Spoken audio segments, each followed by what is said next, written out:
নমস্কার দর্শক বন্ধু, ইনস্টা খবরে আপনাদেরকে স্বাগত। আমি জয়দিতি। আজ বিশ্ব নারী দিবস উপলক্ষে আপনাদের জন্য নিয়ে এসেছি দুই অপরাজিতার পথ চলার গল্প। বিশ্ব নারী দিবস উপলক্ষে আমরা যেটা বুঝি, নারীর শক্তি, সংগ্রাম এবং অর্জনের প্রতি বিশ্বব্যাপী শ্রদ্ধার দিন। দেবী দুর্গা যেমন 10 হাতে অসুরকে বধ করেছিলেন, ঠিক তেমনি আজকের নারীরাও ঘরে বাইরে নিজেদেরকে সমানভাবে প্রতিষ্ঠা করছে। সেরকমই একজন বিয়ে রুখেছেন দুবার, আর একজন মাতৃত্বের টানে সিঙ্গেল মাদার। বিয়ে রোখা সে মেয়ে আজ জওয়ান। এক সময় যে হাত ধান রুইত, ইট বইতো, গোয়াল পরিষ্কার করত, সে হাতেই এখন AK-47।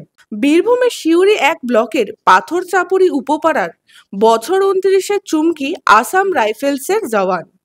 দুবার রুখে দাঁড়িয়েছিলেন পরিবারের বিরুদ্ধে, একবার অষ্টম শ্রেণীতে, একবার উচ্চ মাধ্যমিকের আগে।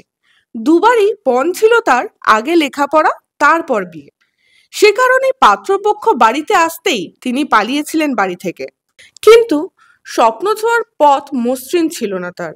বাবা মধু বাউরি দিনমজুর, মা মীরা বাড়ির কাজকর্ম সামলান।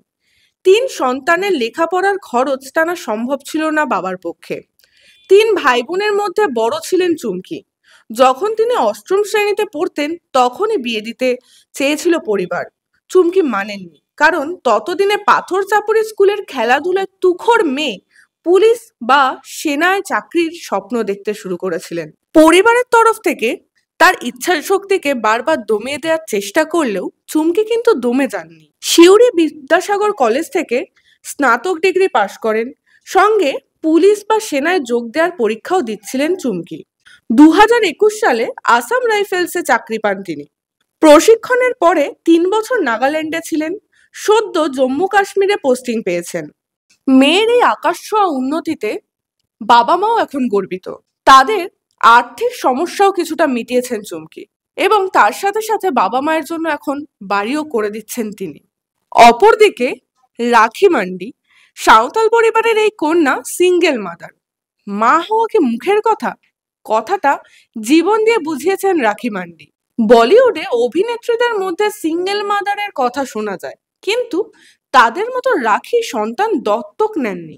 বিয়ে না করে IVF পদ্ধতিতে ভ্রূণ প্রতিস্থাপনের মাধ্যমে মা হয়েছেন তিনি। ঝাড়গ্রাম শহরের 17 নম্বর ওয়ার্ডের বাসিন্দা রাখির বাবা বৈদ্যনাথ মান্ডি ছিলেন খড়গপুরের রেলকর্মী।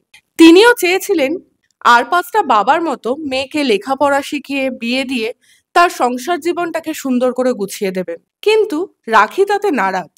বিয়েই কি একটা মানুষের জীবনের শেষ লক্ষ্য হতে পারে?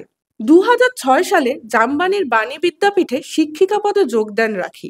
চাকরি পেতেই বিয়ের সম্বন্ধ আসছিল তার, কিন্তু রাখি মনে করেন বিয়ে হলে যে সম্পর্ক টিকবে কে বলতে পারে সেটা।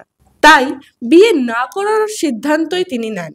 2017 সংবাদপত্রে কলকাতার এক সিঙ্গেল মাদারের কথা তার নাড়া দিয়ে ওঠে। 2020 সালের লকডাউনের আগেই রাখি পৌঁছান চেন্নাই। সেখানকার বেসরকারি হাসপাতালে এক মহিলা চিকিৎসককে নিজের ইচ্ছে জানান। চিকিৎসক শারীরিক ঝুঁকির বিষয়গুলি বললেও রাখি সিদ্ধান্ত নিয়ে ফেলেন। বাড়ি ফিরে মা আরতি মান্ডিকে মনের কথা জানান রাখি। তিনি রাজি হন। মেয়ের ইচ্ছায় বাধা হয়ে দাঁড়াননি বাবা বৈদ্যনাথ। এরপরে কলকাতায় চিকিৎসকের সঙ্গে যোগাযোগ করেন রাখি। 2022 সালের ফেব্রুয়ারিতে ভ্রূণ প্রতিস্থাপন হয় রাখির গর্ভে। তবে সাঁওতাল জনজাতি কন্যার সাহসী পদক্ষেপ মানতে পারেনি সমাজ ও পরিজনদের অনেকে। সন্তান জন্মানোর ঠিক আগে মাস তারিখ আলাদা ফ্ল্যাট ভাড়া নিয়ে একাই ছিলেন রাখি। 2022 সালের অক্টোবরে সিজার করে মেয়ে হয় রাখির। সেই মেয়ে ঈশানভি ওরফে মোহরের এখন 2.5 বছর বয়স। স্কুলে যাচ্ছে। ঝাড়গ্রামের বাড়িতে মা, দাদা, বৌদি, ভাইজির সঙ্গে মেয়েকে নিয়ে থাকেন রাখি। মোহরের জন্মের শংসাপত্রেও শুধু রাখির নাম। বঙ্গতনয়া এই দুজন নারীর ইচ্ছা শক্তিকে চলুন আজকের দিনে, এই নারী দিবসের দিনে তাদেরকে আমরা কুর্নিশ জানাই। এই ধরনের ভিডিও যদি আপনাদের ভালো লেগে থাকে তাহলে অবশ্যই আমাদের চ্যানেলটি সাবস্ক্রাইব করবেন। ধন্যবাদ।